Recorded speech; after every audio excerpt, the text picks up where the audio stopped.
राष्ट्रवादी पक्ष आणि चिन्ह कुणाचं यावर निवडणूक आयोगात महत्त्वाची सुनावणी पार पडली।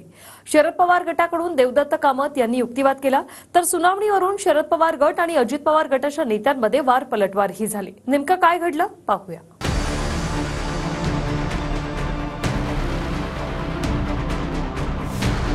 राष्ट्रवादी काँग्रेस पक्ष आणि चिन्ह कुणाचं यावर निवडणूक आयोगात महत्त्वाची सुनावणी पार पडली। या सुनावणीत शरद पवार गटाचे वकील देवदत्त कामत यांनी जोरदार युक्तिवाद केला। अजित पवार यांची राष्ट्रीय अध्यक्षपदी निवड करताना कोणते नियम पाळण्यात आले नाही, त्यामुळे अजित पवारांची निवड बेकायदेशीर असल्याचा दावा कामत यांनी केला। जवळपास 2 तास पार पडलेल्या सुनावणीत कामत यांनी अनेक महत्त्वाचे मुद्दे उपस्थित केले। देवदत्त कामत यांनी काय युक्तिवाद केला एक नजर टाकूया। अजित पवारांना राष्ट्रवादी काँग्रेसमधील सर्व सत्ता हवी आहे, म्हणून त्यांनी प्रफुल्ल पटेलांशी संपर्क साधला। पक्षाच्या 8व्या अधिवेशनात शरद पवारांच्या अध्यक्षपदी निवड करण्यात आली, तेव्हा प्रस्तावक प्रफुल्ल पटेलच होते, पण आता पवारांच्या निवडीला बेकायदेशीर ठरवत आहे। शरद पवार राष्ट्रीय अध्यक्ष व्हावे या प्रस्तावावर अजित पवार आणि प्रफुल्ल पटेलांची स्वाक्षरी आहे। दुसरीकडे अजित पवार यांची राष्ट्रीय अध्यक्ष म्हणून निवड बेकायदेशीर आहे। अजित पवारांची निवड करताना कुठलीही निवडणूक पार पडलेली नाहीये असा युक्तिवाद कामत यांनी केला। तसंच शरद पवारांनी अध्यक्षपदाचा राजीनामा दिल्यानंतर सर्वांनी पुन्हा एकदा त्यांचीच राष्ट्रीय अध्यक्षपदी निवड करण्याचा निर्णय मान्य केला होता असंही कामत म्हणाले। अपात्रतेची कारवाई टाळण्यासाठी अजित पवार गटाचा खोटा प्रचार, देवदत्त कामत यांचा युक्तिवाद। शरद पवारांनी राष्ट्रीय अध्यक्षपदाचा राजीनामा दिल्यानंतर सर्वांनी पुन्हा एकदा पवारांचीच निवड करण्याचा निर्णय मान्य केला होता।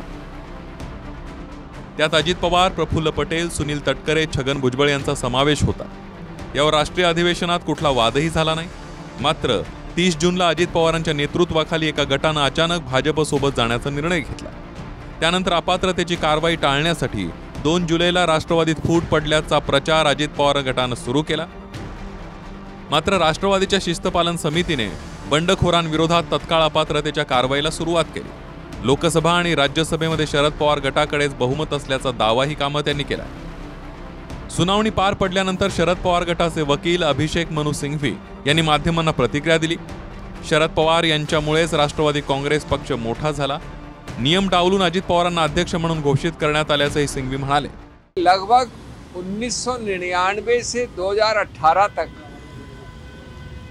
एक पार्टी बनाई, चलाई, पनपी, बढ़ी, व्यापक हुई एक व्यक्ति की वजह से, शरद पवार, जिसको सभी ने सर्वसम्मति से लीडर माना अपना। सुनावणीनंतर जितेंद्र आव्हाड यांनी अजित पवार गटावर जोरदार निशाणा साधला। शरद पवारांनी रक्त आटवून पक्ष वाढवला। अजित पवारांनी पक्षाचं कोणतंही पद उपभोगलं नसल्याची टीकाही आव्हाडांनी केली आहे। तर आजच्या युक्तिवादात दम नसल्यानं सिंघवी बाहेर आले असावेत असा टोला सुनील तटकरेंनी लगावलाय। शरद पवारांनी रक्त आठवून घामाचा थेंब थेंब देऊन हा पक्ष वाढवलाय। 2004 साली रक्त इथून ओथंबून वाहत असताना प्रचाराला फिरलेत। मांडीचं हाड मोडलं असताना या पक्षासाठी काम केलंय। त्याला म्हणतात प्राण देणे एकासाठी। अजित पवारांनी कधी पक्षाचं पद उपभोगलंय का?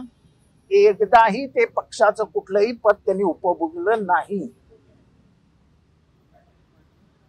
त्यामुळे पक्ष वाढवण्याची शरद पवारांनी एका पोराला मोठं करण्यात जे का बापाचं योगदान असतं ते योगदान दिलंय। ज्येष्ठ विधिज्ञ सुद्धा त्या ठिकाणी होते, परंतु तिकडे आर्ग्युमेंट चालू असतानाच ते या ठिकाणी आले। ते सुद्धा आम्हाला नेमकं काय कळू शकलं नाही।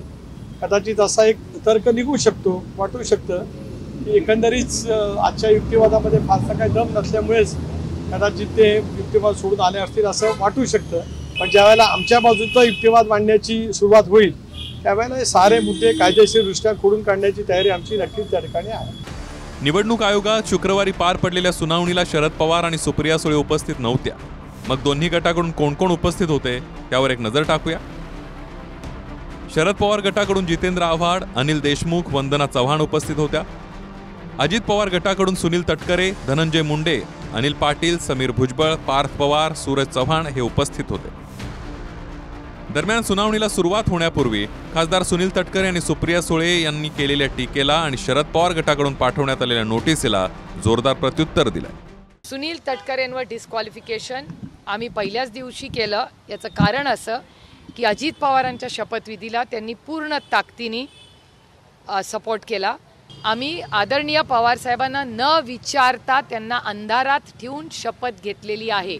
तर जर पक्षाच्या अध्यक्षाच्या माहिती नसताना तुम्ही एखादा एवढा मोठा निर्णय घेता, ऑफकोर्स इट इज डिस्क्वालिफिकेशन. तर त्याच्यामुळे सुनील तटकरेंना आम्ही पहिल्यांदा त्यावेळीच नोटीस पाठवून डिस्क्वालिफिकेशन करा अशी मागणी केली.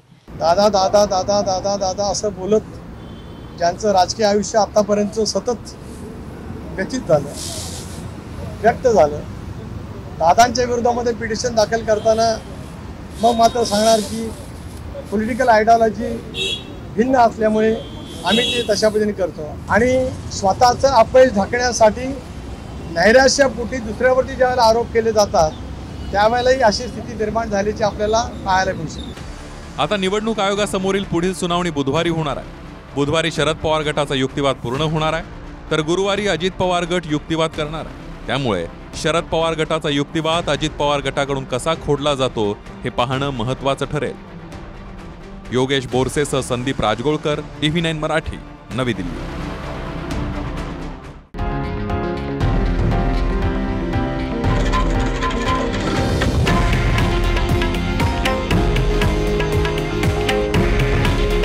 हे आहे देशातील नंबर 1 न्यूज नेटवर्क आणि आपण पाहत आहात TV9 मराठी. काळजी तुमची, हित महाराष्ट्राचं.